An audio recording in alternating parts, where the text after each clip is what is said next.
dans le balado Autour du fleuve. Mon nom est Julie. Il y a quelques années, j'ai changé de métier pour devenir capitaine de bateau d'observation des baleines sur le fleuve Saint-Laurent. J'ai découvert un écosystème naturel fascinant, mais j'ai aussi découvert l'écosystème des gens du fleuve, celles et ceux qui y sont profondément attachés et qui ont des histoires captivantes à raconter. J'ai eu envie de créer un espace où déposer tous ces récits de passionnés. Le podcast Autour du fleuve était né. Avec mon ami Simon, lui aussi capitaine de bateau et cofondateur de la compagnie de croisière aux baleines du fleuve, on s'est assis avec des passionnés du Saint-Laurent et on les a écoutés nous raconter leurs histoires, leur amour pour le fleuve. Ce podcast est une invitation à connaître, à aimer et à protéger ce fleuve qui nous traverse, nous imprègne et nous relie. Présenté par Tourisme Côte-Nord et du fleuve. Bonne écoute!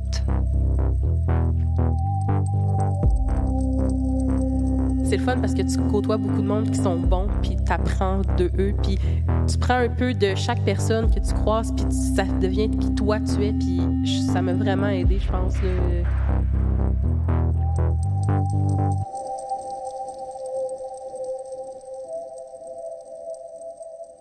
Bienvenue Maxime. Merci. Merci d'être avec nous cet après-midi. Maxime, tu es officière de navigation sur un cargo qui navigue entre le fleuve et les Grands Lacs. Oui. Tu as commencé ta carrière sur l'eau, sur le fleuve, comme capitaine de bateau de croisière aux baleines. C'est quoi le nom de ton bateau? Le Evan Spirit. La compagnie, c'est Mick Hill. Je fais une petite pub en ce moment. Ouais, c'est ça. Pour ceux qui nous écoutent, qui veulent charter un bateau, voilà. Parfait. Donc toi, tu as grandi dans la région de la Côte-Nord, ici, de la Haute-Côte-Nord, donc proche du fleuve. Donc depuis toujours, on peut dire que tu vis le fleuve et qu'aujourd'hui, tu vis du fleuve. Donc on a plein de questions à te poser sur cette vie sur le fleuve et autour du fleuve. Donc merci d'être avec nous. Ça fait plaisir. J'espère que j'ai plein de réponses à vos questions aussi. C'est sûr que oui. C'est sûr que oui. Il n'y a pas beaucoup de monde, tu sais, malgré notre jeune âge, qui a passé autant de temps que toi, tu sais, au croisière aux baleines, puis là maintenant à faire des allers-retours de fleuve. Mm-hmm. Tu en as vu pas mal, là, des maritimes au Grand Lac, déjà là, puis en plus, tous les allers-retours à Toupie que tu as dû faire dans ta carrière. Ça en fait, là, du fleuve. Là. La Toupie étant le phare du Haut-Fond-de-France, Ouais. le phare qui est au large de Tadoussac. Ouais. Donc, ma première question, c'est par rapport au fait que donc, tu as grandi à Tadoussac. Donc, grandir ici, c'est forcément être en contact avec le fleuve. Tu m'as dit aussi que ton père était guide de kayak, que tu allais voir les baleines sur le fleuve chaque été quand tu étais petite.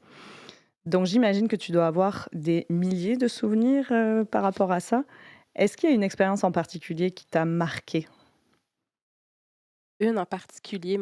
Une fois, c'est vraiment une expérience, c'était l'expérience d'une vie, là, surtout à ce jour, depuis que mon père est décédé. Donc, c'est un souvenir que je chéris encore plus. Mais on était allés en kayak à partir de Tadoussac jusqu'à la Pointe-à-Carriole. Donc, Quand ça, même. on se ramasse souvent là au large quand on va voir les baleines Pointe-à-Carriole. Oui, puis c'est Et quand même une bonne petite Ben, distance. quand même, tu sais, j'étais assez jeune aussi. Je pense que j'avais une dizaine d'années. La Pointe-à-Carriole est située à une dizaine de kilomètres de la baie de Tadoussac en direction des Bergeronnes sur le bord du fleuve. Donc, c'est ça, on était partis, on avait fait du camping là. C'était quand même vraiment, vraiment chouette. Puis, on avait un nouveau guide de kayak qui venait avec nous également, qui était un peu, disons, en formation. Donc, c'était vraiment une expérience agréable de voir comment mon père formait ce guide-là. Je pense qu'inconsciemment, ça m'a aidé à devenir peut-être meilleure aux croisières aux baleines et également dans ma carrière aussi, de voir, OK, c'est comme ça qu'on gère quelqu'un d'autre aussi. Mais en soi, c'était vraiment... pour nous, c'était une fin de semaine, là, mais c'était son travail à lui, mais c'était Parce que vraiment ton père, cool. il était guide, c'est ça? Oui, il a été guide de kayak avec la ferme 5 étoiles à Sacré-Cœur Ah ouais. pendant comme 20-25 ans. Ouais, Ouais, sur le fleuve, puis le fjord surtout aussi, là, avec des groupes. Ouais. Fait que veux pas, c'est toujours été quelque chose qui m'a intéressée, là, mais c'est ça, cette fin de semaine-là, en kayak à Pointe-Carriole, c'était cool. Puis finalement, au départ de la Pointe-Carriole, on devait rentrer à Archéotopo, qui est comme au Bergeron, au Grand Bergeron, Petite Bergeronne, pardon. C'est comme entre les deux, disons. Mais Ouais. finalement, la mer était trop vilaine, il faisait pas assez beau, on n'a pas pu rentrer là, on se serait pas rendu. Fait qu'on a fourché dans la petite rivière des Bergeronnes. On a vraiment fait la rivière en kayak, puis on s'est rendu au chemin, ils sont venus nous chercher avec une C'est vrai, ouais. Fait que souvent... T'avais 10 ans? Je me rappelle plus de l'âge exact, mais une dizaine d'années peut-être, 10, 12 T'étais peut-être. jeune, là, quand mettons. même. Mais c'est ça, c'était quand même cool comme C'est expérience. fou comme expérience, Vraiment. pareil. Ouais. Ouais. À quel moment tu as eu un déclic et tu t'es dit que tu voulais faire une carrière sur le fleuve? Est-ce que c'est une expérience? Est-ce que c'est une rencontre qui t'a amené à ça? Ben, moi, j'ai souvent cette réflexion-là, justement. Tu te rends compte des gens dans la région qui sont bien établis. Puis là, ils ont toute cette histoire-là de « Ah, j'ai eu un coup de foudre pour le fleuve. C'est tellement une belle histoire romantique qu'ils ont racontée. Puis moi, je suis comme « Ah, j'ai jamais eu ça. Ça a toujours été en moi, on dirait. J'ai jamais eu ce moment-là de réalisation que...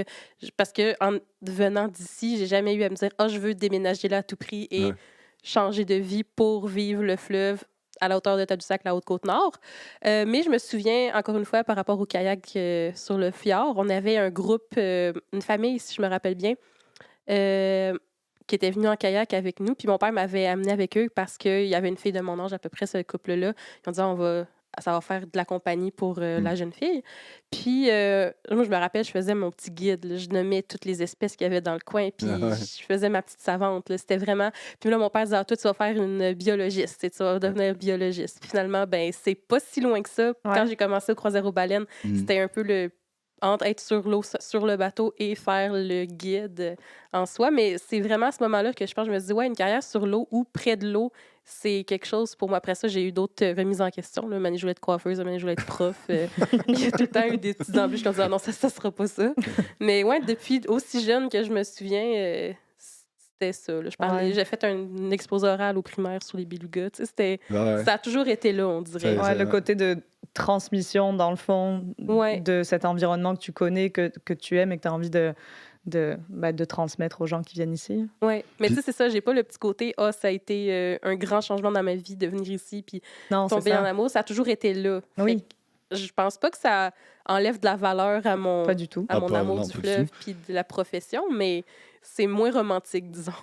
Ben, pas. Moi, je trouve pas vraiment. Là, c'est un peu, tu as suivi ce qui te passionnait dans ta jeunesse. T'sais. Moi, souvent, quand tu disais que tu voulais, ton père, il disait que tu voulais être biologiste. Moi, quand j'étais jeune, je voulais devenir photographe pour National Geographic. Je faisais pas de la photo, mais je tripais, genre, ces animaux. Moi, c'était les animaux qui me faisaient capoter.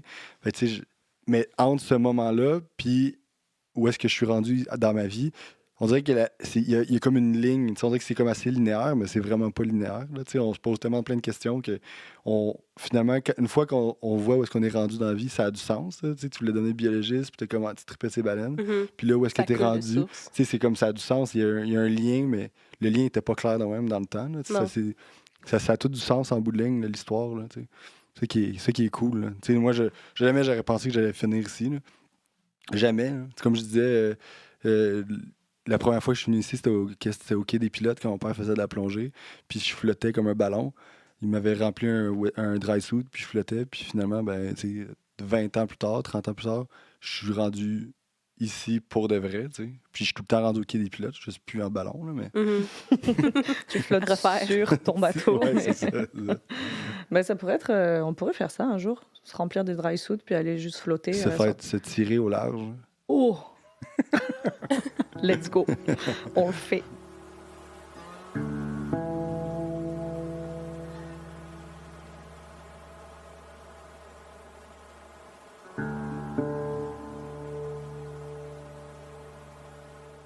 Curieuse de savoir, mettons, ça ressemble à quoi le quotidien d'une officière de navigation sur un gros cargo sur le fleuve? Là, c'est ça. Sur le fleuve, c'est un peu moins redondant. Si on parle de transatlantique, là, à ce moment-là, ça peut être assez redondant. Nous, en étant sur le fleuve et sur les lacs comme ça, il y a quelques moments, disons, plus morts, entre guillemets. Quand on est, par exemple, sur les lacs, là, en plein milieu du lac, souvent, il arrive pas grand-chose. Ouais. Mais c'est ça. Nous, typiquement, dans une journée, il y a 2 quarts. La journée est séparée en quarts de travail, en 6 quarts de travail. Il y a 3 officiers, le premier, le deuxième, le troisième. Donc là, c'est ça, on fait comme chacun 2 quarts par jour, 2 quarts de 4 heures. Moi, étant troisième officier, c'est troisième officière, c'est de 8 à midi, 8 heures le matin à midi et de 8 heures le soir à minuit. OK. Donc ça, c'est ce moment-là que je suis à la timonerie ou si on est en opération cargo, je participe aux opérations. Donc, je m'assure de charger le bateau convenablement suivant le plan de chargement, faisant les opérations de ballast, mettre ou enlever de l'eau du bateau pour garder certaines forces à certains endroits, mettre du poids sur le bateau. Et tout ce qui vient avec, là, surveiller les lignes pour attacher le bateau au quai, gérer les membres d'équipage autres à bord aussi. Si on est en navigation, ben là, à ce moment-là, je m'occupe de la navigation. Donc, je suis à la timonerie, je prends la position sur la carte à toutes les heures, je m'assure qu'on n'entre pas en collision avec d'autres bateaux autour. C'est important. Si on a un pilote, je m'assure que tout va bien avec le pilote également. J'ai un homme de roue avec moi aussi à la timonerie qui fait, si on a besoin de... Si on est dans une rivière ou dans un secteur plus resserré, c'est lui qui fait vraiment la conduite du bateau, si on peut dire. Sinon, on est en autopilote. OK. Il y a certaines parties dans la rivière que c'est vraiment le capitaine ou un pilote formé. Comme c'est plus resserré, ça prend une certaine expertise. Là, à ce moment-là, c'est le capitaine ou le pilote qui va le faire. Mais nous, en tant qu'officier, ben, on est là quand même pour, comme yeux supplémentaires, oreilles supplémentaires et apprendre la position du bateau, tout ça. OK. Quand tu dis sur la rivière, c'est la rivière des Outaouais? Ici entre... parce qu'on prend les pilotes à partir des Escoumins jusqu'à Montréal. Donc, c'est 3 pilotes dans cette section-là. Après ça, passer Montréal jusqu'au lac Ontario également, là, il y a la rivière qu'on appelle le Seaway. Là, c'est le fleuve, littéralement, mais c'est la voie maritime du Saint-Laurent. Okay. Puis après ça, nous, on va vraiment jusque sur le lac supérieur. Donc là, encore une fois, entre lac Ontario et Rier, il y a le canal Welland, qui a une série d'écluses. Donc à ce moment-là, moi, je fais aussi... le transit dans les écluses, donc c'est-à-dire que je sors dehors sur le pont puis que je donne des distances au capitaine quand on entre dans l'écluse. Tu donnes des distances de quoi? Entre le bateau puis le mur de l'écluse, ouais, vraiment pour que le capitaine, parce que c'est une façon de faire, là, mais il faut vraiment s'accoter sur un bord de l'écluse. Il y a des pads, des genres de ventouses un peu aimantées qui nous attrapent, puis on monte, descend. Ouais, c'est quand même assez spécial à voir. Puis il y a des vidéos pas mal sur YouTube, là, mais c'est la première fois, c'est assez impressionnant. Après ça, ça devient blasant. C'est comme, OK, c'est redondant, c'est la même chose. Mais c'est quand même assez cool à voir. Fait que ça se colle sur le bateau. Oui, c'est ça, tu arrives. Quand tu es assez proche, le pad, entre guillemets, va vraiment s'accoter sur le bateau, puis il y a comme une ventouse après ça. Puis ça restait assez fort pour tenir le bateau, fait que l'eau monte dans l'écluse, le bateau monte tout seul. C'est pas mal mieux qu'autrefois quand il fallait que tu mettes des lignes puis que tu gardes attention sur tes lignes en tout temps. Là. Ensuite de ça, quand on passe après lac et Rier, ben là, il y a la rivière Détroit. Fait qu'entre Rier et Michigan, Huron, on fait ça également. Après ça, entre Huron et Supérieur, il y a une autre rivière là. Fait que là, le capitaine, vraiment, il va être en pilotage à ce moment-là. Mais nous, on est quand même présents. Donc, vraiment, de 8 à 12, 2 fois par jour, je suis présente, peu importe ce que le bateau fait. Après ça, le reste de ma journée, ben là, c'est du temps qui est libre à moi pour me reposer, pour faire, mettons, mon lavage, mon hygiène corporelle, socialiser, peu importe. Puis j'ai aussi des inspections à faire sur le bateau parce que le 3e officier est responsable de tout ce qui est sécurité, tout ce qui est engin de survie, combat, incendie, tout ça. Il y a une grande liste quand même de trucs à faire pour que le bateau soit conforme aux normes sur lesquelles il navigue. Donc ça, c'est vraiment mon travail. Donc oui, je fais 2 fois 4 heures dans ma journée, mais ça ne veut pas dire que j'ai rien d'autre à faire le reste du temps. Tu ne tournes pas les pouces le reste du temps. Hein. Je comprends.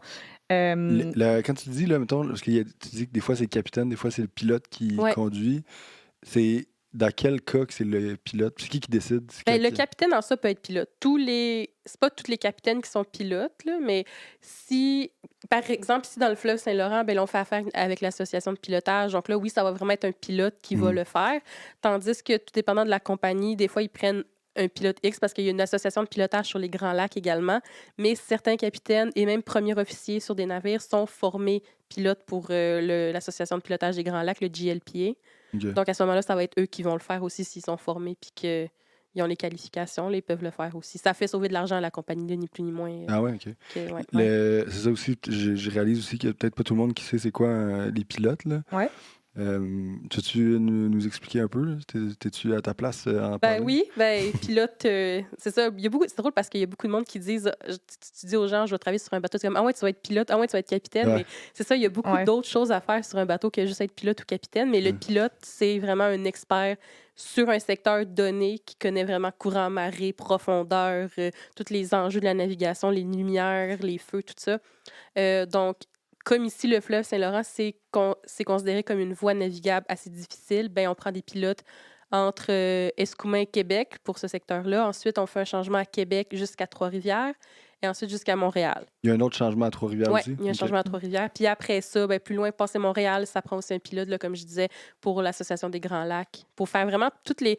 Même en plein milieu du lac Ontario, techniquement, tu es en pilotage, ça te prendra un pilote, mais il y a comme des petites dérogations qui permettent que l'officier soit capable de le faire. Là. Puis vous, sur le Evan Spirit, il faut avoir un pilote à partir des Escoumins jusqu'à... Oui, c'est pour tout le monde. Puis lui, le pilote, quand il embarque sur le bateau, est-ce qu'il prend il prend les commandes au complet ou il dit aux gens où aller? Ben, c'est ça. Lui, il va venir à la timonerie. Techniquement, il est responsable de la navigation, mais moi, en tant qu'officier, étant sur mon corps, étant à la timonerie avec lui, je perds pas ma job. Là. Je reste quand même responsable de la sécurité du bateau. Fait que si le pilote dit quelque chose qui n'a pas de bon sens, s'il n'est pas en état de faire son travail convenablement, si, je sais pas, il a pris un verre ou deux, il devrait pas. Mais s'il dit généralement, quelque chose, ça arrive pas souvent, j'imagine. Si on est dans un secteur vraiment refermé, puis là, il donne un ordre de bord, disons, un degré pour que l'homme de roue tourne la roue du bateau pour la conduite. S'il dit quelque chose qui n'a aucun bon sens, puis je me rends compte que ça va nous faire frapper un autre bateau ou nous échouer, ben là, je peux dire, ah non, c'est pas normal. Ça m'empêche pas, là, je perds pas ma voix parce que le pilote est là. Je suis quand même responsable. Puis si le pilote fait quelque chose qui n'a pas de bon sens, qui nous met en danger, puis que moi, j'ai rien dit, ben je peux aussi être tenu responsable. OK. Moi, quand j'essaye de m'imaginer un peu à quoi ça ressemble la vie à bord, je me demande, vous êtes quand même sur un espace confiné. Je sais pas, vous êtes une équipe de combien? Nous, on est 12. 12? C'est considéré petit équipage quand même, 12. Ouais, là. quand même. Mal, hein. Puis, 12 au total? Oui, 12 au total. Okay. On est quand même un petit bateau. Là. On fait juste 139 mètres. Fait que vous transportez quoi? Nous, on fait principalement de l'aluminium. Le bateau, il y a vraiment un système de grue qui a été, entre guillemets, custom-made pour le transport d'aluminium entre cette île puis les Grands Lacs. Sinon, on fait du cargo général ou bien du grain, tout ce qui est en français, en anglais, on dit bulk. Fait que, en vrac, là. En vrac, c'est ça, c'est vraiment un vraquier. Vous êtes 12 personnes sur quand même, dans un espace clos. Je me demande des fois, est-ce que tu as un peu une sensation d'enfermement, entre guillemets? Et puis, c'est quoi? Mais est-ce que tu as des petits rituels pour te sentir bien là-dedans, avec le fait d'être quand même un peu prise sur un espace restreint avec toujours les mêmes personnes? Pendant 5 semaines? Pendant 5 semaines? Non, mais je te dirais que ça dépend tout le temps de ton équipage que tu as. Mais nous, on a un bon équipage, puis les gens sont agréables à côtoyer, puis tout le monde s'entend bien. Il y a pas vraiment... Puis ça dépend aussi de la compagnie pour laquelle tu travailles. Là, nous, on est une compagnie, là, je n'entrerai pas dans les détails, mais on n'est pas une compagnie qui est syndiquée, donc il n'y a pas de, entre guillemets, overtime, il n'y a pas de temps supplémentaire qui compte. Fait que ton salaire est fixé, tu sais déjà combien tu vas faire, fait que ça ne te donne rien de te chicaner avec tes autres collègues pour je vais aller faire ce job-là pour avoir plus d'argent, ça donne absolument rien. Fait que peut-être, je sais pas, je parle peut-être à travers mon chapeau, mais il n'y a pas de chicane à ce niveau-là. Tout le monde fait ce qu'il a à faire, puis ça va bien. Je dirais que nous, on est un équipage assez agréable. Il y a quand même... On joue à Guitar Hero, on lance des dards. Là. Fait que, tu sais, on passe du temps quand même entre nous. Puis je pense que ça aide à ce que le travail se passe bien aussi, vu qu'on s'apprécie en dehors du travail aussi. Là. Cool. Puis ça doit être pas mal moins. Ou tu sais, c'est 5 semaines, tu sais, ça va quand même vite. Là. C'est pas. J'imagine ceux qui traversent l'océan là, pendant des mois, là, ça doit être quand même pas mal plus dur. Mais c'est comme là, tantôt, on parlait un peu que j'ai fait un voyage. On était allé à Baltimore cet hiver parce que quand la voie navigable, la voie maritime ferme pendant l'hiver à cause de la glace, tout ça. C'est vrai, nous, on est allé à Baltimore avec de l'aluminium également à partir de cette île. Mais c'est ça, une fois que tu es passé, que tu es sorti du fleuve, que tu es sorti du golfe, là, c'est comme 3-4 jours en ligne droite. Il se passe rien. Là. Il y a à peine un changement de course aux 18 heures. C'est comme très, très long. Fait que non, c'est quand même... Je suis contente de ne pas être en international. Juste, ça va être longtemps. C'est dans cette run-là de cette île à Baltimore que tu as croisé des rorquals communs à... c'est en revenant, justement. C'était une semaine. J'en ai croisé 2. Est-ce que c'était la première fois que t'en croisais comme en dehors du fleuve? Oui, en fait, oui. C'est la première fois que j'allais vraiment en dehors du fleuve aussi. Là, mais oui, j'espérais voir des baleines noires là, parce qu'on pensait Cape Cod, tout le monde me disait ça va avoir des baleines noires, il y en a full, mais il était peut-être un peu tôt dans l'année. Mais tu sais, là, une année, j'ai vu un souffle. du coin de l'œil. Puis je sais pas si ça doit vous faire ça aussi. Là, mais on remarque les souffles. Puis on tourne la tête comme un chien qui va à un écureuil. Vraiment. Puis là, j'étais comme, oh mon Dieu, c'est quoi? J'espère que c'est une baleine noire. Finalement, c'était 2 rorquals communs. Mais... C'est tellement une déformation professionnelle de débile. Moi, surtout les premières années, là, les fameux souffles, puis même maintenant, là, les gens sont tellement impressionnés quand on voit des souffles, super loin au large, on l'a juste vu sur le coin de l'œil, genre. Mais des fois, je suis en train de scanner pour trouver des souffles, genre sur des lacs. Là. Puis là, c'est drôle aussi que ça te suit même quand t'es au large. Moi, je fais juste ça. Là, dans l'océan, tu vas chercher encore des souffles sans le savoir. Là. Moi, je suis tellement tannante. Là. Ici, on passe, dès qu'on passe passer, mettons, Saint-Siméon, je suis comme, on cherche les baleines. Là, entre Saint-Siméon puis Escoumins, là, je suis tannante. C'est quoi, c'était pas l'année de l'été passé que, justement, tu me l'avais dit, là, que tu passais au travers du parc marin ou de où est-ce qu'on fait l'observation, puis tu m'avais spoté des baleines? Oui. Alors, de ton cargo, tu nous avais spoté des baleines qu'on n'avait pas vues. Genre, il y en avait une dans la baie de Bon-Désir, tout ça, puis tu me l'avais dit. Ça m'amuse tellement. L'espionne. Puis là, tu dis que sur le bateau, tu es la tannante. Est-ce que tes collègues, ils commencent aussi à embarquer avec toi sur la recherche de baleines ou ils sont comme dans C'est drôle parce que mon homme de roue, lui, qui est avec moi, l'homme de roue, dans le fond, c'est lui qui conduit, entre guillemets, le bateau, là, qui va vraiment tourner la petite roulette qui fait bouger le gouvernail, qui fait tourner le bateau. Là. Lui, mon homme de roue, il vient des Philippines. Fait que lui, il a jamais vu ça. Là. Il fait pas longtemps qu'il habite au Canada. Fait que là, j'y monte les baleines. Mais lui, je ferais à croire n'importe quoi, les m'écouterait. On s'entend vraiment bien, c'est très cool. Mais lui, c'est ça, il est intéressé par ce que j'ai à dire. Fait que je suis quand même contente d'avoir ce gars-là avec moi sur ma watch, sur mon corps de travail. Comme ça, j'ai pas l'impression de parler dans le vide. C'est du bon public. Les autres, ça passe... Non, le capitaine, à date, là, j'ai eu 2 capitaines différents sur ce bateau-là. Puis à date, eux aussi étaient intéressés quand même par ce que j'avais à dire. Là. Puis il y a un autre officier sur le bateau qui, lui aussi, fait des croisières aux baleines, mais à Terre-Neuve. Ah ouais? On avait comme un peu le même background. On est comme devenus amis super proches, super rapidement parce qu'on faisait ça un peu, puis on parlait de ça tout le temps. Là, le capitaine était comme qui a arrêté. Je savais même pas qu'il y avait des activités de... Ils font, je vais faire de la pub aussi, c'est Gather All. Je sais pas où exactement que c'est à Terre-Neuve, mais eux font beaucoup de petits pingouins, des puffins, puis des baleines aussi. Ouais. C'est cool. On l'invitera dans le podcast. Pour vrai, ça serait cool d'avoir l'opinion des croisiéristes aux baleines de loin.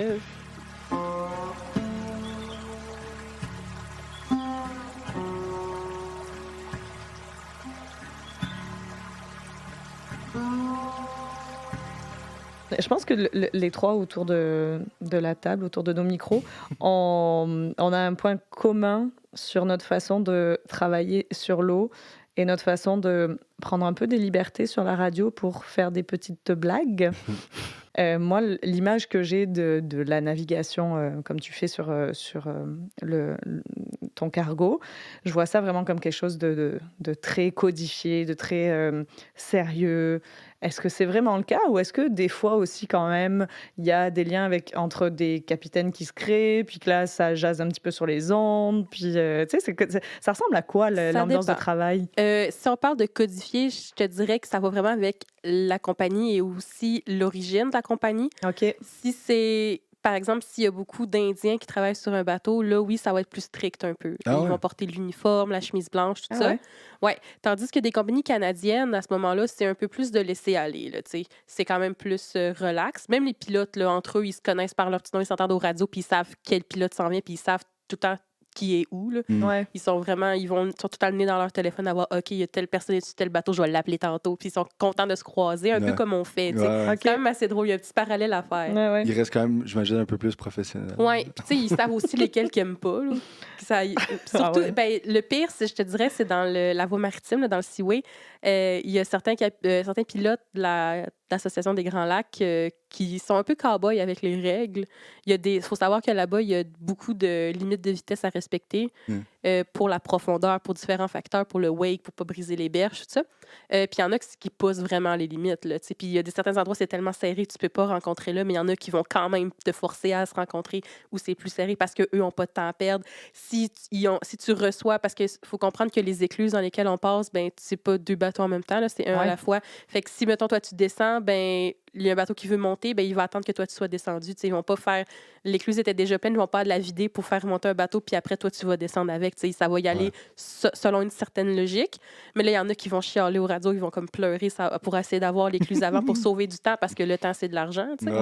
Fait qu'il y en a beaucoup des capitaines et des pilotes là-bas qui savent lesquels sont tannants, lesquels sont un peu plus braillards, si on peut dire. Fait que, il y a du drama. Je pense que c'est un peu ça partout. Là, Combien t'attends, normalement, c'est quoi le maximum que tu peux attendre pour une écluse?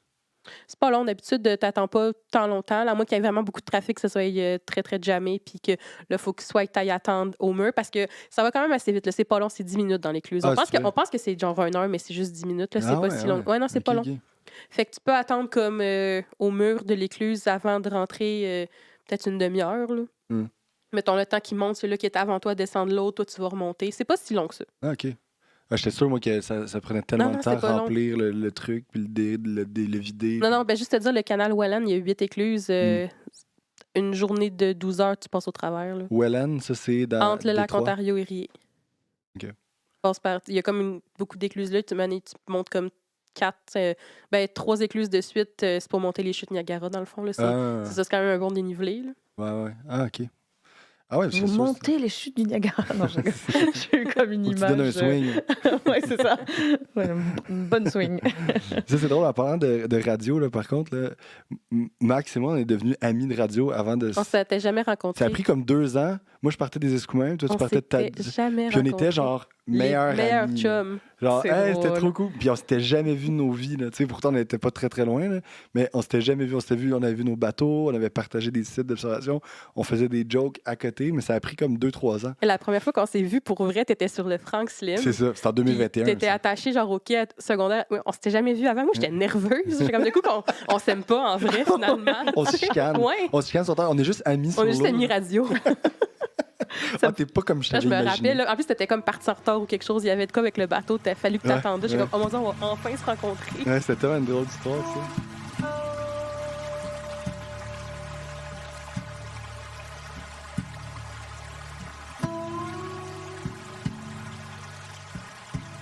Une des images que j'ai de ce monde-là, c'est que c'est quand même un milieu qui est très masculin.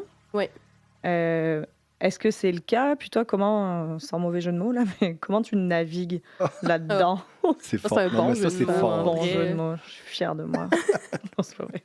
Ben, je dirais que c'est drôle parce que j'ai quand même travaillé avec beaucoup de filles. Là, sur mon bateau, il y a moi, puis il y a notre cook, notre cuisinière sur le bateau, c'est une fille. Fait que, puis on se laisse pas marcher sur les pieds non plus. Là. Mais pas mal, j'avais quand même beaucoup d'amis filles aussi quand j'ai fait l'Institut maritime à Rimouski. Puis il n'y a pas beaucoup d'entre nous qui ont eu des mauvaises expériences. Là, parce que je pense que surtout la mentalité a changé, surtout au Canada, je dirais. Là. Mais non, j'ai jamais vécu de sexisme à proprement dit. Quand même surprenant, tu sais. Tu sais, on m'a jamais demandé de moins faire de job que quelqu'un d'autre. Là, on n'attend pas moins... Ouais. Ou c'est pas de remarques un peu, de blagues désobligeantes ou non? Non, même pas. C'est cool. C'est quand même surprenant. Ça. Moi, on en avait déjà parlé avant, là, mais moi, j'avais fait une formation en pilote d'avion. Ouais. Puis toi, tu avais fait l'Institut maritime en même temps, puis on comparait nos écoles. Là. Mm-hmm. Puis moi aussi, là, c'était très macho. Là, dans l'aviation, là, il y avait quand même pas mal de macho. Ouais. Ça change là, quand même, je veux pas, mais c'est beaucoup les femmes qui sont là, il fallait qu'ils prennent leur place plus, tu sais. Oui, bien, il y a peut-être cette envie-là de justement vouloir... Mais tu sais, est-ce que si on le faisait pas, on se ferait marcher dessus? Je peux pas dire parce qu'on a tellement envie de prendre notre place pour éviter ça que peut-être qu'au fond, il y a vraiment un problème, mais que vu qu'on fait tellement l'effort pour pas qu'il ait le problème-là, ben il l'a pas, tu sais. Ouais. Mais tu sais, moi, je vais pas me priver de mettre du vernis en grosse quand je m'en vais travailler sur mon bateau, puis je trouve ça super le fun, là, tu sais. Je veux dire, avant, j'étais comme aucune chance que je vais être féminine sur un bateau, puis ma tasse à café est rose, puis tu sais, je veux dire, j'aime full ça. Ta Stanley Cup. Ma Stanley. L'as-tu senti aux États-Unis, ça? Y avait-tu un peu plus de sexisme? Non, pas vraiment. J'avais peut-être l'impression, je sais pas si c'est juste moi, là, mais tu sais, mettons, surtout mon bateau, on a des grues, là, puis... c'est pas des petites grues, c'est pas très, très compliqué, mais on dirait que les stevedores, là, c'est quoi le mot en français? Les débardeurs, ils arrivent comme, moi, c'est toi qui opère la grue, ils sont comme, OK, c'est cool, tu sais, mais ils ont l'air un peu impressionnés. Mais toi, tu chauffes la grue? Ben, je la chauffe pas vraiment, c'est des manettes, là, c'est pas rien de compliqué, là, ça prend pas un bac, là. C'est quand même cool. Ouais. C'est quand même cool, mais tu sais, les gens sont comme... Mais tu sais, je pense que le pire sexiste que j'ai vécu, c'est ici à Tadoussac, là. Comment ça? Ben, j'arrivais avec le bateau que je conduisais pour les croisières aux baleines ici. Hein? Puis je rentre dans Marina, mais tu sais, tous les bateaux rentrent en même temps, là. Tu Ouais. sais, je veux dire, le plus gros bateau, puis moi, puis tout. Puis... En tout cas, il rentre une vague dans Marina, comme de fait, et ça brasse un peu la Marina. Je veux dire, c'est des bateaux, là, c'est fait pour être brassé, Oh ouais. mais il y a du monde à qui ça plaît pas. La personne en question vient sur le ponton commercial où on est et demande à ma guide naturaliste sur le bateau, il demande c'est qui le capitaine de ce bateau-là. Fait que là, elle me pointe, elle dit c'est Maxime là-bas. Il dit elle, la fille. Elle dit oui, la fille. Je veux dire, OK. Ah ouais. Là là, ouais. Il y en a du monde. Hein. Mais comment tu as commencé? Tu sais, je sais que, comme on disait tantôt, tu as commencé à faire des croisières aux baleines. Fait que j'imagine que c'est comme ça que tu as commencé à naviguer. Là, Mais c'est comment que ça a commencé tes premiers jobs sur l'eau? Ben, dans le fond, ma première job, j'ai vraiment commencé croisière aux baleines, là, mais l'été avant que je commence là, je travaillais au Grême. À la boutique, là, c'était pas, j'étais pas naturaliste ni rien. Moi aussi, j'ai fait ça. Ah ouais? Ouais. À la boutique? Ouais. Ah ouais? Je suis arrivée comme ça à Tadoussac. En quelle année? 2021. OK, donc c'était 2016, moi, quand même. Mais, tu sais, j'avais commencé là, puis j'avais comme beaucoup d'amis qui étaient dans l'équipe des naturalistes, puis je trouvais ça super intéressant. Puis là, l'année d'après, je me dis, je vais faire ça, naturaliste. J'ai toujours aimé les baleines, j'ai toujours aimé parler de ça. J'allais tout le temps en croisière quand j'étais jeune, puis ça m'intéressait vraiment. Fait que j'avais postulé. Puis en même temps, j'avais un ami qui travaillait, qui avait commencé cette année-là, l'année que j'étais à la boutique, qui avait commencé, lui, à faire des croisières aux baleines. Okay. Fait que là, lui, il était comme, non, viens avec nous autres aux croisières aux baleines, tu vas full aimer ça. Puis il faut savoir qu'avant, l'année d'avant, 2015, j'avais gradué du secondaire. Puis moi, mon but, c'était aller à l'Institut maritime en sortant du secondaire. Je voulais faire ça tout de suite. Toi, tu le savais déjà? Je le savais parce que... Avant même d'avoir chauffé un bateau. Ben, on venait à Tadoussac, on allait aux Escoumins, puis je voyais les bateaux au large, puis j'étais comme... Je sais pas si c'est parce que j'ai un petit épice en moi qui fait que j'aime ça, les gros bateaux. Ben, je sais pas si tu comprends ce que je veux dire, là. Mais, tu sais, j'étais comme, les bateaux, même les trains, les avions, les gros véhicules, je suis comme, yes! Puis là, j'étais comme bateau, tu sais, je voulais vraiment faire du bateau. Puis, mais j'avais aucune idée c'était quoi que ça prenait pour ça. Puis je pense que, dans le fond, là, je suis pas allée direct après le secondaire parce que secondaire 4, secondaire 5, ça me tentait plus. Les maths, j'étais comme, non, je vais laisser faire. Fait que finalement, j'avais pas concrétisé ce souhait-là. Puis je pense qu'au final, ça a été une bonne chose. Là. Je vais conclure avec ça plus tard. Mais fait que finalement, c'est ça. Cet ami-là qui me disait, non, viens au croisière aux baleines, tu vas aimer ça, tu vas être bonne, puis tout. Fait que finalement, je me suis lancée. Je me dis, tu sais, tant qu'à être naturaliste au Grême, je pourrais aller naturaliste sur un bateau. Fait qu'au début, je voulais faire naturaliste sur un bateau de croisière aux baleines. Puis t'es comme, mon employeur vers lequel je visais disait, non, on n'a pas de poste à pourvoir cette année.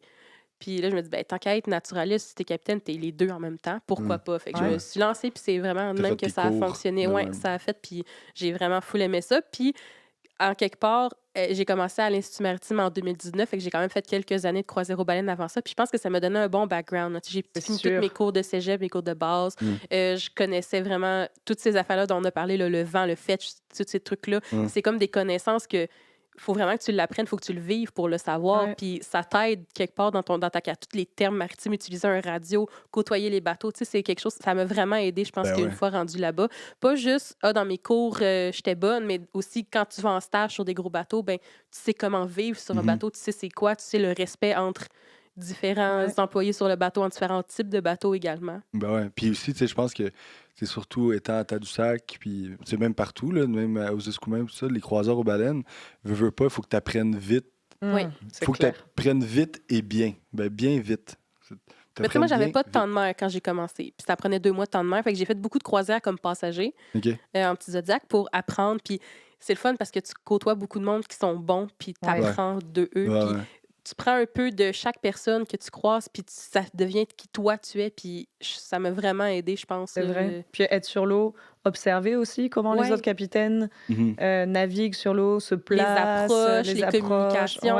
Le radar, aussi. Rouler à 25 nœuds dans le brouillard là, quand il y a genre 12 bateaux autour de toi. Là. Moi, j'avais ma carte dans la tête. Là, tu me montres une photo radar, je te nomme toutes les bouées. Là, mais c'est pas tout le monde qui sont ça, puis qui font comme ça. Mais souvent, tu as des compagnies qui vont aller chercher du monde qui ont déjà du temps de mer, qui ont déjà, comme ça, c'est moins long, la formation, ça coûte moins cher. Mais ces gens-là, ils savent pas non plus c'est quoi là, ce milieu-là. C'est différent. Là. D'abord, fait d'un stage sur un bateau parce que tu es à l'Institut maritime, tu sauras pas. Là, c'est complètement différent. C'est ça. Puis il y a l'élément baleine aussi. Ben oui, c'est ça. C'est énorme. Je me suis déjà fait raconter par un ami que un vrai capitaine, un capitaine sur un plus gros bateau avait dit, moi, je la respecte, votre job sur vos petits bateaux. Là. Tu sais, c'est quand même, ça doit être stressant quand même. Là, tu sais, oui. Puis ça enlève rien que peu importe la grosseur du bateau. Là, tu sais, c'est... Non, c'est ça. T'es face aux éléments tout le temps. Puis t'es censé... Tu sais, t'as pas de plan de voyage. T'es tout le temps en train de repenser ton affaire. Qu'est-ce que tu vas faire? De prendre des décisions à chaque minute. Puis, tu sais, t'as quand même l'avis de 12 ou 36 passagers clairement dans tes mains, dans ton bateau. Fait que... Ouais. Non, moi, je trouve ça impressionnant, là, quand même, là, comment on est pitché. Là. On est vraiment pitché. Puis, moi, je trouve la vague, le brouillard, tout ça. Même si tu fais du temps de mer avant comme passager, gérer un radar, mettons, là, juste ça, là, c'est fou. Là, gérer un radar. Là. Le monde, maintenant, il y a l'AIS, que le monde se base beaucoup, là, mais juste chercher ton gain. Ton radar, c'est ton outil principal. C'est fou, là. C'est tes yeux, là. Complètement. Ouais, puis t'as la face dans ton radar pendant des journées de temps, des fois, à cause que tu vois pas rien partout. Moi, je trouve ça impressionnant, là. Je trouve ça... C'est un peu, comme je disais, là, en aviation, nous autres, il y a beaucoup de monde qui disait que c'était important de faire de la petite aviation, justement, parce que t'apprenait à être hands-on, t'apprenais à gérer toutes tes affaires, puis t'étais vraiment plus à la merci des éléments, puis tout ça, quand ça brasse, ça brasse. Si tu vas direct dans un gros avion, ben, il y a plein de trucs de même que t'as pas nécessairement. Puis j'ai l'impression que c'est similaire, là, de passer dans des petits bateaux, puis te débrouiller avec ton radar, puis ton GPS, puis ta radio, puis tes passagers. Tu apprends beaucoup sur toi aussi de comment tu vas réagir dans une situation qui est un peu moins agréable, un peu moins confortable, tu sais. Les bouées, là, quand c'est dans les vagues de bouées, là, la harse.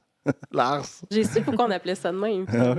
C'est à cause ça vient du mot herse, qui est un outil d'agriculture qui fait des trous comme des lignes dans la terre. Fait que ça ressemble un peu à ces vagues-là qui circulent dans la barre de courant. C'est de là que ça vient. Dans la barre de courant qui sort du fjord? Oui, la rencontre entre le fjord et le fleuve, là, vraiment dans l'embouchure du Saguenay. Là, on appelle ça la harse. Nous autres, là, aux Escoumins, on n'a pas vraiment ça, là, mais ils ont genre un mur. Là. Des fois, là, avec le bon vent, la bonne marée, là, la harse, là, elle fait peur. Genre, des fois, c'est vrai, là, des fois, ça peut être des 6, 7, 8 pieds de vague. L'autre bord, il n'y a rien, mais ça...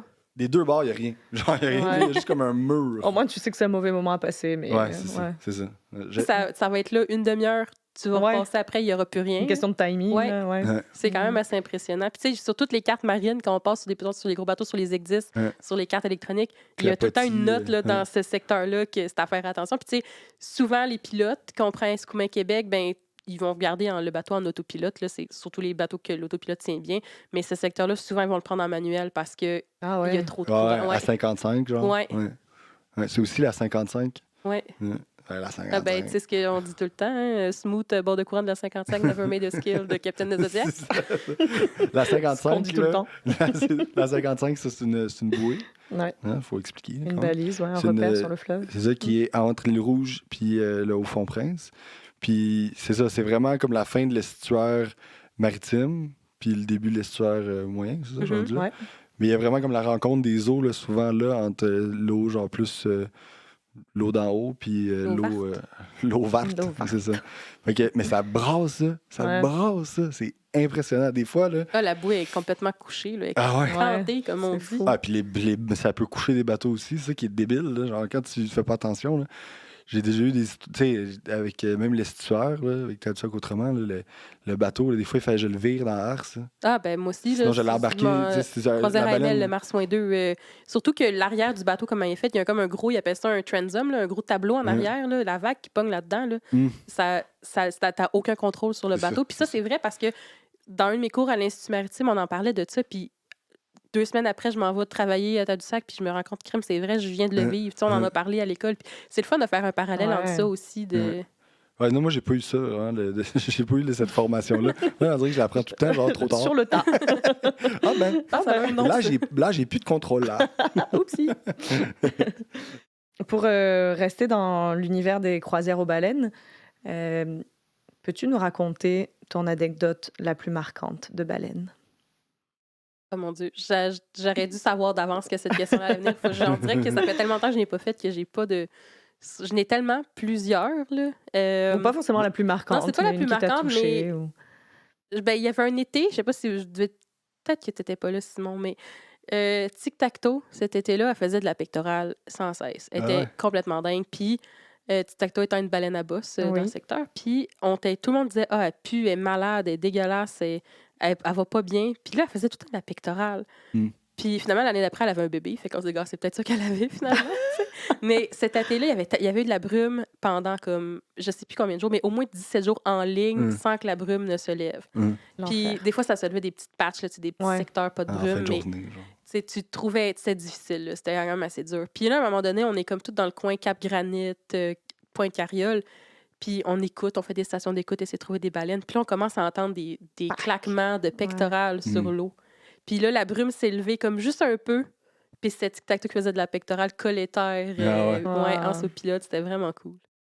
Quand on dit qu'une baleine fait de la pectorale, c'est quand elle se met sur le côté ou sur le dos et qu'elle tape à la surface de l'eau avec sa nageoire pectorale. C'est un comportement assez rare et très impressionnant à voir et à entendre.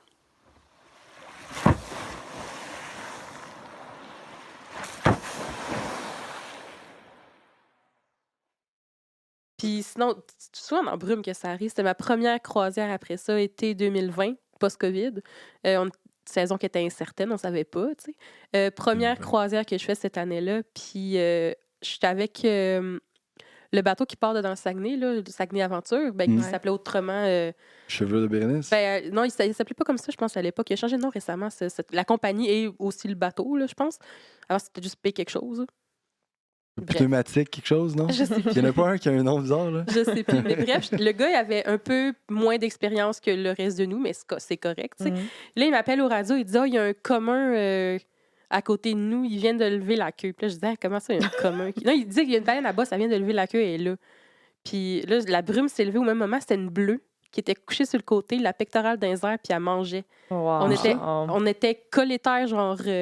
anse puante, là, juste passer les dunes. C'était vraiment cool. C'était une bleue. C'était comme le 8 juillet 2020. C'était comme début. Là, on avait commencé tard cette saison-là à cause de la COVID. Ouais. Mais ça, c'était cool. J'étais comme, non, c'est pas une bosse, c'est une bleue. Là. On dirait que c'est juste deux petits... Mais même à ça, la baleine noire dans le fjord aussi, ça, c'était vraiment cool. Dans le fjord, ouais. Mais c'était surtout le soir après, parce que quand on est à Tadoussac, les bateaux, les petits Zodiacs de croisière AML, on les ravitaille de diesel à l'épaule du plus gros bateau qu'eux ont. Puis là, on savait que la baleine noire était dans le fjord. Puis là, j'étais avec deux de mes collègues, puis je me disais, je veux qu'on aille voir la baleine noire, tu sais, je me ressens à la revoir.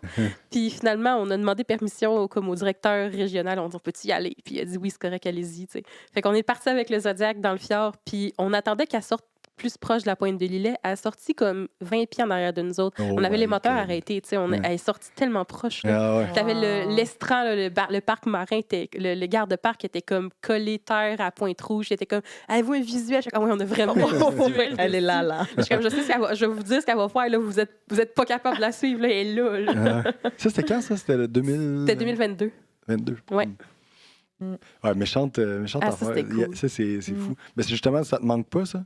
Là, tu dis que t'en as pas fait l'année passée. J'ai presque pas fait l'année passée. Là, t'en as fait pas. Fait que ça... Oui, ça me manque. Ouais. Parce que t'es une vraie passionnée, là. Toi, fait que t'as commencé en 2017 à chauffer des bateaux? Ouais. Moi, 2018. On s'est manqué d'un an. Mais ça, c'est infini, là. Si tu fais ça à temps plein trop longtemps, là... Mais là, justement, on va peut-être parler à Hugues. Peut-être éventuellement. On va voir Hugues sur le Hugues étant... c'est ça. Qui? Vous savez pas qui est Hugues? Hey, là. Tout le monde connaît Hugues. Ben, Hugues, capitaine Hugues, qui est quelqu'un qui fait des... C'est un homme d'expérience, hein? Un capitaine d'expérience. Ça fait depuis 40 ans qu'il fait des croisières aux baleines. Mais tout le monde l'aime. Ben, je sais pas si tout le monde l'aime, mais nous, on l'aime. Il est tellement bien parlé. Je me rappelle, c'était quoi donc? C'était un petit baleine à bosse. Et je pense que c'est celui-là qui avait vraiment une petite caudale, là, minuscule. Là. Ou bien c'était un petit bébé tout petit. Je sais plus trop c'était quoi l'histoire, mais Hugues avait dit cette baleine-là, c'est une risée. Il était tellement petite, il était comme c'est une risée. Il dit les pectorales, c'est comme des avirons. Une risée. C'est drôle, là. Mais pourquoi tu parlais de Hugues, Simon? Non, c'est juste qu'on disait que je voulais dire, ça, j'ai pas fini mon point, mais je voulais dire qu'on tombe tellement dans genre, la passion des croisières aux baleines, ça, qu'on finit par jamais en sortir. Là, en vrai, là, même toi qui es parti à faire un autre emploi, on s'en sort pas. Là. Non. Je pense que n'importe qui a déjà fait des croisières aux baleines va garder ça dans sa tête pour toujours. Ouais. Tu peux pas comme passer par-dessus. Tu le fais de la bonne façon, je pense que oui. Ouais, j'imagine. Ouais. Quand tu as une passion même, là, même toi qui cherches des baleines au large en Atlantique. Non, mais ça, c'est un grave problème que j'ai. Mais que je pense c'est ma petite épice encore. Mais je pense qu'on serait nombreux si on faisait un switch comme toi. Je pense que quand tu l'as, là, l'espèce de radar à souffle dans l'œil, là, tu le perds pas, là, c'est sûr. Tu peux pas t'empêcher. C'est ça, c'est plus fort. Là, ouais. Mais et puis aussi, c'est le sentiment. Le feeling. La petite euphorie. Oui, l'adrénaline. Oui, t'as comme un petit build-up. T'es comme, je vais-tu le revoir? C'est quoi l'espèce? T'es comme, je sais que j'ai vu quelque chose. Puis là, tu le revois, puis t'es comme, oh oui, je le savais. C'est un sentiment là, qui fait. On dirait qu'il n'est pas comparable vraiment à d'autres choses. L'espèce de surprise puis de bonheur qui est associé à ça, de trouver une baleine. Genre. Ouais. C'est vraiment bizarre. Ouais, vraiment. C'est comme gagner quelque chose, comme si tu gagnais quelque chose, puis t'as là le petit feeling fois. que t'as. Ouais. C'est comme... je pense que ça vient du fait que justement, le premier bateau à sortir le matin, il y a un peu de brume, c'est difficile. Il était où les baleinières, il y avait du vent, on ne sait plus. Fait que là, tu trouves des baleines, t'es comme, yes, j'ai rendu service à toute la gang. Fait que là, même si ça n'a même pas de rapport, t'es au bord de chez vous, tu regardes les baleines, t'es au bord de l'eau, t'en vois une, t'es comme, à qui je le dis? Oui. C'est comme. Et d'ailleurs, ça. Facebook, je sais pas. Oui, c'est ça. Puis ça crée des liens aussi. Moi, ça m'est arrivé plusieurs fois d'être sur le bord de l'eau, genre au Cap de Bon Désir, par exemple. Puis là, tu vois une baleine, puis tu vois que les gens autour de toi l'ont pas vue, tu sais. Ouais. Puis là, tu leur dis, puis là, d'un coup, ça crée un truc. Tout le monde est émerveillé. Oui. Puis, tu sais, tout le monde se dit merci, tout le monde se met à jaser, alors qu'avant, on était tous là avec notre petit livre ou notre petit. Ouais. Ça crée quelque chose tout de suite. Ça crée une connexion entre les humains. Même sur le traversier. Là, mais oui. Moi, j'allais à Rimouski. À l'école, je prenais le traversier. Quand je pouvais, je prenais. À Trois-Pistoles-Escoumins, tu sais. Fait qu'on voyait souvent des baleines. Même à Tatu avec les bélugas, les petits orcales. Mais moi, je devenais tellement tannante. Là. Je faisais la guide. Ben oui. C'est sûr. Ouais. Mais c'est ça aussi qui est cool. Là. Ça fait peut-être quétaine à dire, là, mais les croiseurs aux baleines, c'est plus que juste des bateaux et des baleines. Là. Tout le côté humain, là, de partager ça avec des gens à bord. Je ferais pas autant de croisières que je fais pendant un été si j'étais tout seul sur mon bateau puis qu'il n'y avait pas d'autres bateaux. Oui, c'est sûr. On passe des 12 heures par jour sur le fleuve. On partage ça avec toute l'équipe, puis pas l'équipe d'une compagnie, mais de tout le monde sur le 8, sur sa radio. Fait que tout ce partage-là qu'on partage avec le monde sur le bateau. Puis tout ça, là, c'est ça qui est euphorique aussi, là, des croiseurs aux baleines. Moi, j'ai un peu comme un aveu à faire. Quand j'ai commencé, quand je me suis dit, OK, let's go, cet été, je l'essaye, je deviens capitaine de bateau de croisière aux baleines, je le faisais vraiment pour le bonheur d'être sur l'eau puis d'être payé pour regarder des baleines. Je trouve ça encore incroyable quand je le dis que genre, c'est ça ma job. Mais finalement, ce qui est vraiment incroyable, au-delà d'avoir la chance d'observer des baleines toute la journée, c'est vraiment l'expérience qu'on vit avec les gens. C'est ça. Genre l'émotion, le partage. C'est des gens que tu connais pas quand ils arrivent sur le bateau, puis en fait, tu vis un truc avec ces gens-là, puis de voir les étoiles dans les yeux. Une fois, je suis pas capable de raconter cette histoire sans avoir les larmes aux yeux, mais j'avais une famille qui avait réservé le bateau, 12 passagers. Puis c'était un peu agité, fait qu'il y avait les grands-parents qui étaient sur le bateau, fait que je les avais assis près de moi pour que ça bouge moins. Et là, c'est ça, super belle observation, baleine à bosse qui plonge, tout ça. Puis la petite grand-mère qui se tourne vers moi et qui me dit « C'est la première fois de ma vie que je vois une baleine avec les yeux pleins d'eau. J'ai dû aller me cacher derrière ma barre, je braillais encore en le disant. » Je trouve que vraiment, cette aventure humaine qu'on vit avec les gens, c'est vraiment quelque chose qui fait partie de la richesse de l'expérience aussi. Ouais, 100%. J'ai une femme qui elle est venue à plusieurs années de suite. Puis la première fois qu'elle est venue, elle est tombée avec moi par hasard. T'sais. Puis je dis pas que je suis meilleure que quelqu'un d'autre. Là, mais elle est venue avec moi cette première année-là. L'année d'après, elle a tellement aimé ça, elle est revenue, puis elle a demandé à être avec moi. Puis à partir de ce moment-là, chaque année, elle s'assurait d'être avec moi. Puis la dernière année que j'en ai faite, elle est venue comme 3 fois. Puis à chaque fois, elle voulait être avec moi, puis elle s'est achetée une maison à Tadoussac. Ah ouais? Une femme américaine qui s'est achetée une maison. C'est incroyable. Ah ouais? Ouais, non, c'est ça, il y a vraiment un lien qu'on développe avec les gens. Ouais. C'est des moments forts. Ouais. Vraiment. Fou. La quantité de moments, on parle des moments avec les baleines de pectorales, tout ça, mais les moments avec les gens.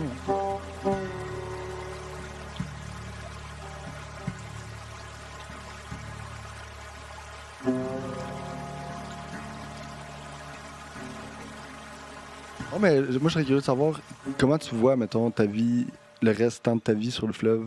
Est-ce que tu vois continuer à faire Grosse question. Non, mais c'est Mon quoi, Dieu, c'est quoi tes aspirations autour de carrière? Ben, j'y vais vraiment au jour le jour. Là. J'ai pas de but précis. J'aime ce que je fais en ce moment. Je suis pas pressée. T'en as qui finissent l'IMQ puis ils veulent tous aller chercher leur chief mate pour leur brevet supérieur pour aller au pilotage ou peu importe. Moi, j'ai pas cette presse-là. J'aime ce que je fais. Ça me suffit en ce moment.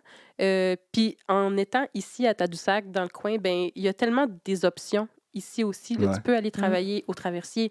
Tu as le bateau pilote. Ouais. Tu peux continuer sur les gros bateaux, être pilote, être officier comme tu veux.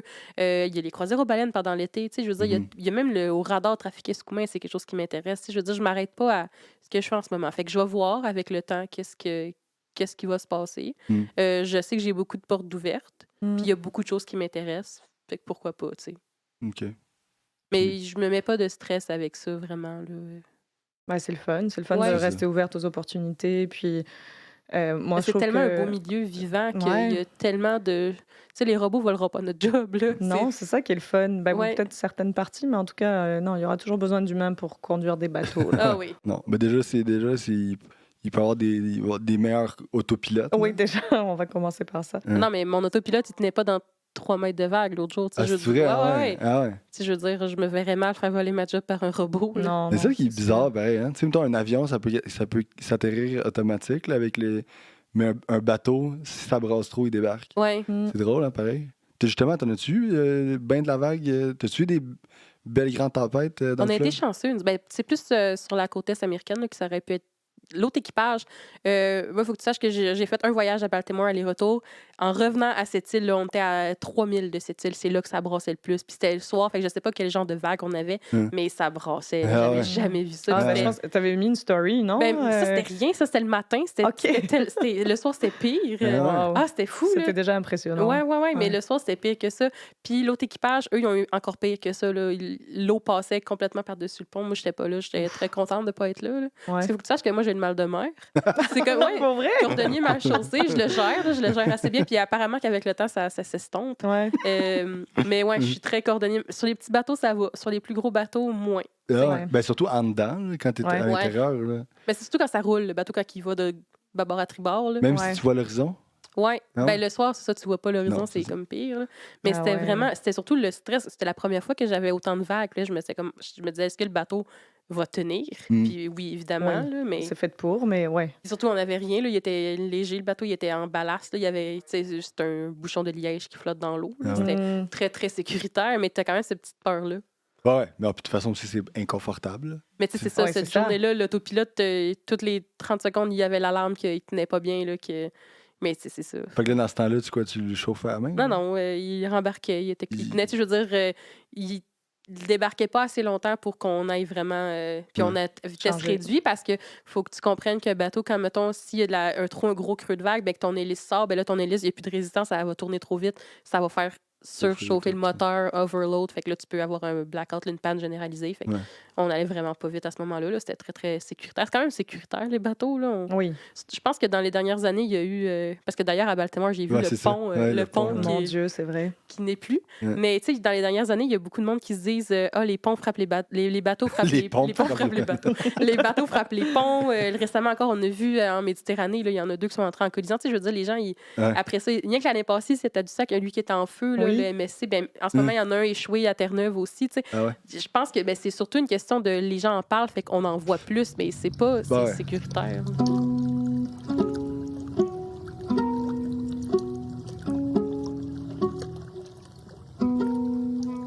Je pense qu'on arrive à la dernière question de cette entrevue. Question un peu poétique. Si tu devais choisir un mot pour décrire le fleuve, ce serait quoi?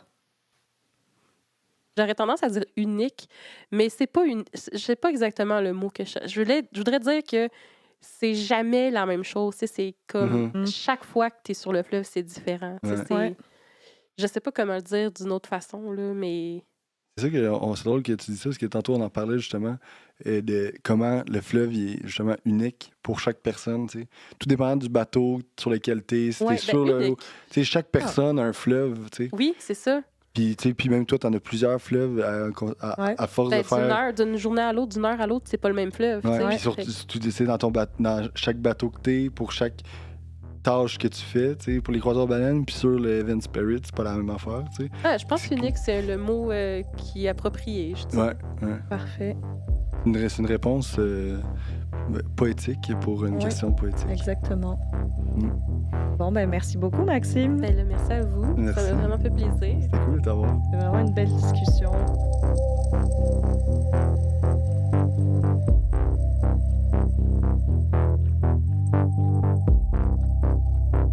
Cet épisode vous a été présenté par Tourisme Côte-Nord et du Fleuve. La prise de son et la conception sonore sont réalisées par Sophie Kertik et Eric Cyr des productions Cat Toast. Nous reconnaissons que cet épisode a été enregistré sur un territoire Innu non cédé.